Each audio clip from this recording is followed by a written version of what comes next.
Yan,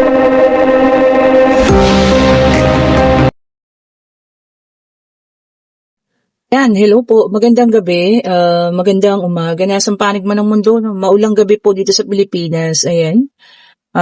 Sana nakauwi na ang lahat ha. Alas 7 pasado na, no? Sana po, o baka naman yung iba nandiyan dyan pat nakikisuong sa hirap ng pag-uwi at alam yun, sa ulan, mag-ingat po kayo ha. Okay, so ito naman tayo ngayon para sa ating love reading. O, ayan. Natatawa nga ako doon sa may nag-comment. Madam, pwede po love reading. Yung sa mga pampaalis ng pampaswerte, yan, mga dapat gawin, Ayan, sabi niya, love reading po. O, ito na po, ha. Okay, meron tayo ritong 9 of Cups, okay? And, meron tayo dito 7 of Wands, okay? Tignan pa natin po, ha, kung anong lalabas. Ito, tignan niyo, bumaliktad talaga. Meron tayo ditong Knight of Pentacles, okay? Urong natin para magkasya sila. Ayan. Tingnan nyo to. Meron po itong, 8 of Cups. Ayan ha.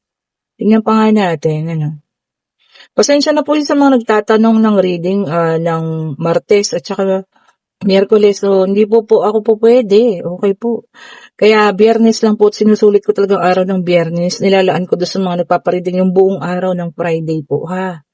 Buong araw naman po yan. So, kahit anong slot kayo, pwede po, ha. Mag-chat lang kayo. Every Friday lang po tayo, ha. Every Friday lang po. Binabalanse ko na po kasi ang oras ko kasi mahirap po Alam niyo. Kaya kailangan nating i-balance lahat. Okay? Ito dalawa. Tumbling. Okay, the Emperor. Okay po. Then, meron tayong Ace of Swords. Ito maganda tong na to. Nakikita ko na to. Isa na lang, Ayun na. The Empress. Ayan ha. So, ito, meron tayo ditong nakikita, na maaring humingi po sa inyo ng tawad, ha.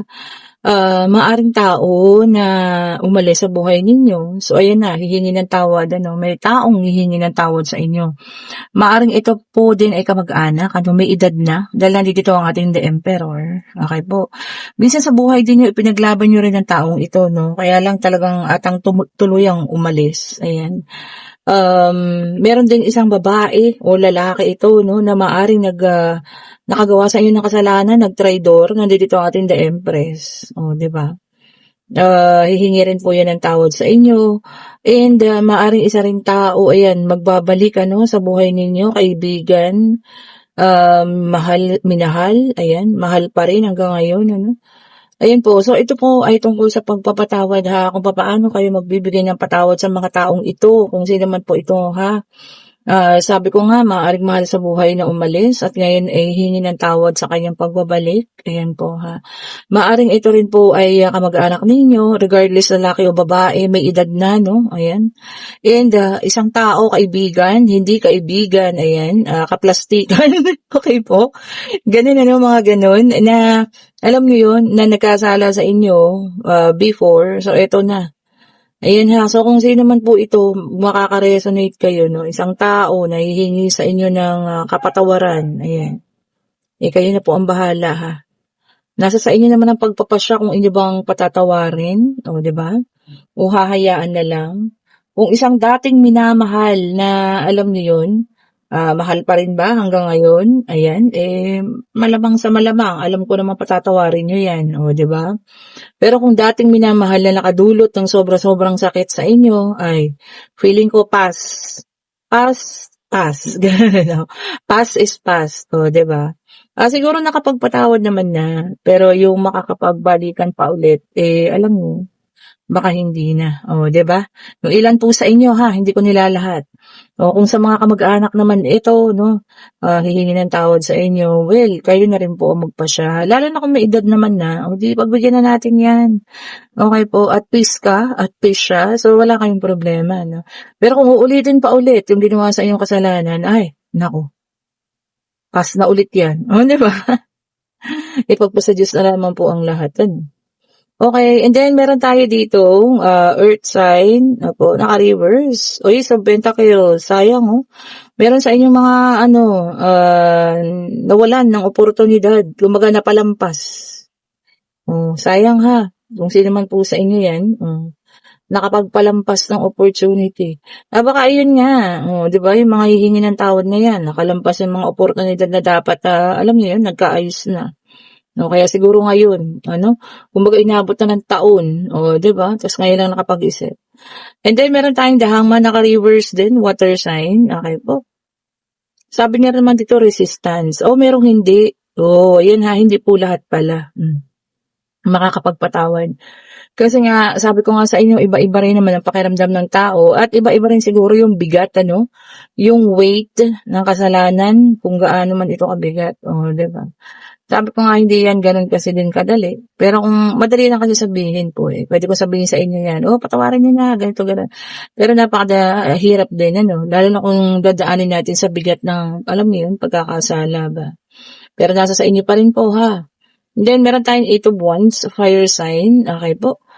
Sabi niya rito, no, ano ito, mabilisan yung pagbabago or pag-iisip. Ayan ha. Kumbaga nakapag-isip na siya sa ngayon, ano, at gusto niya na yung mabilisan pag-aksyon. Ayan ha. So, kung talagang nais niya talagang humingi ng tawad sa inyo, talagang gagawin at gagawin daw po yan. Di ba naman? Ayan, tingnan pa nga natin. Oo nga naman, 'di ba? Hindi na natin 'yan, sila yung nagkasala po 'di ba? Ang kapatawaran, pagpapatawad ay nasa sa inyo. Ayun nga, sabi ko, no, depende. Nasa sa inyo na po yan. Ano? Siguro ngayon, nagmamadali na siya kasi nakarealize na siya talaga. No? Kaya ngayon, nagmamadali lang humingi ng kapatawaran to. Ayan, tignan pa natin. Ayun, nag-flip talaga. And then, meron tayong the Hermit Earth sign. Okay po. Yung iba naman sa inyo po ay nagkakaroon ng sabi niya rito, being alone. Gusto lang mapag-isa. Baka mag-iisip pa ha. Mag-iisip-isip kung ano pa yung nais gawin po. Ayan. So, kung kayo yan, okay lang. Mag-isip tayo ha. Kung ano yung mga nais pa natin gawin dyan. Kung hindi pa kaya ngayon, okay lang po yan. Diba? It takes time. Okay po. At mapapatawad din, mapapatawad nyo rin yan. Diba? Ang mahalaga ngayon, nararamdaman niya na, nalaman niya na po yung kanyang mga kamalian, ha? Di ba, no? Okay, tignan pa nga natin. Okay, ito para sa iba naman, meron tayong Queen of Cups. Okay po, water sign. Lumabas na ba lahat? Wala pa ang air. Okay. Sabi niya rito, dito sa Queen of Cups, ha? Yung iba sa inyo, kalmado lang sa ngayon. Ayan. Or, mas pinipiling maging kalmado. Baka imbis na maging mainit ang ulo, sabi na ko, hayaan na nga. Di ba? Parang ganun. Which is good. Ayan ha, kung kaya natin maging kalmado, tama. Maging kalmado lang tayo, no? Di ba? Huwag na natin pansinin. Hayaan natin sila. Bahala sila sa buhay nila. Di ba, no? Okay po, ayan, tignan pa natin. Kung ano pa. Ito pa, Okay, and then meron din tayo ditong Page of Wands. Ayan. Sabi rito, no, may mga tawag dito, exploration.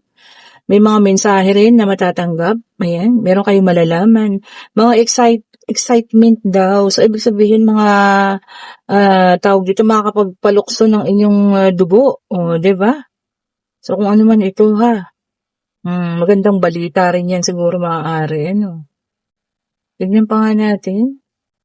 Tignan pa po natin. Ayan. Ayun na. Okay. And then, meron tayo ditong 2 of Cups. Naka-reverse. Okay po. Sabi rito, break up. Meron talaga maghihiwalay ha. Siguro wala naman talagang pinipiling panahon, ano. Kapag ang isa talaga ay gusto ng umayaw, alam niyo yan, wala tayong magagawa naman. And then, meron tayong the justice. Ito na, ang air sign, lumabas. Okay po. Sabi niya, justice. Ayan ha. Kung merong mga nakakaramdam na parang tayo sobrang inaapi na, sobrang pananakit na, huwag ka raw pong mag-alala, no? Papalapit na rin yung justice, no? Yung hinihingi mong justice po, no? Kung nakasakit sa'yo yan, huwag kang mag-alala, karma ang aabutin yan, ano. Sabi ko sa inyo, hindi natutulog ang karma, ha, nandiyan lang yan, 24/7 po. Kapag kakinatok ang isang taong nakapanakit sa inyo, ay naku, ayan na siya. Di ba? And then, meron tayong Page of Cups, water sign, naka-reverse. Okay po. May mga frustration, mapu-frustrate daw. Maaaring meron kayo isang iniintay na project, tapos hindi makukuha. Ayan. So, magkakaroon ng frustration or baka naman meron kayong iniintay na isang bagay pag taas ng sahod tapos hindi pa matuloy, or incentive, ganun po. Baka maaaring tayo sumama ang loob. Okay? And then, meron tayong Four of Swords, air sign ulit. Okay? Sabi niya rito, planning for the future. Okay po. And then, recovery. So, alam niyo yan, ibig sabihin, pag-ayos na, nakaka-recover na, nag-uumpisa na ulit ng pagbabago at nagpaplano na para sa kanya bukasan. Di ba? Kumbaga, doon na siya sa moving on na stage na malapit na. Okay, matatapos na. Di ba?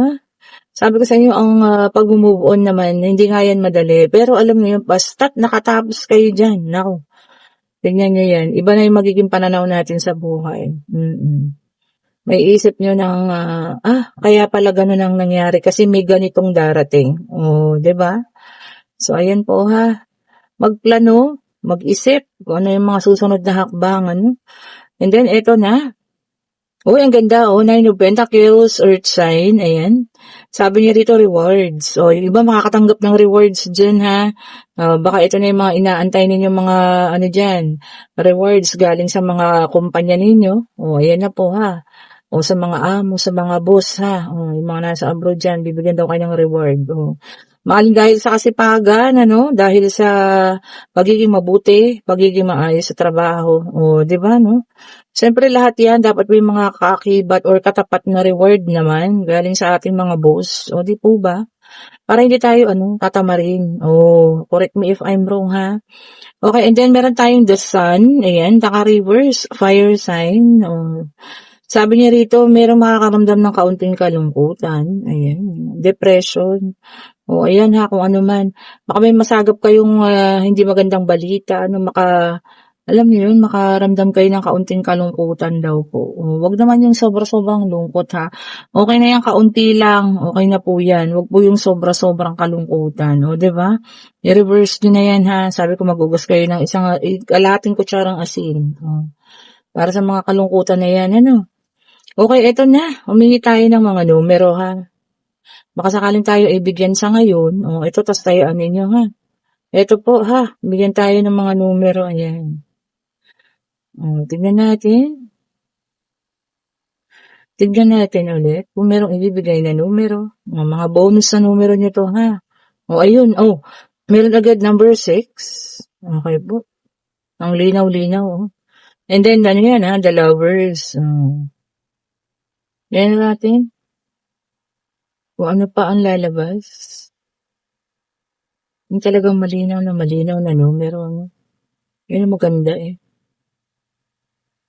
Tingnan natin dito.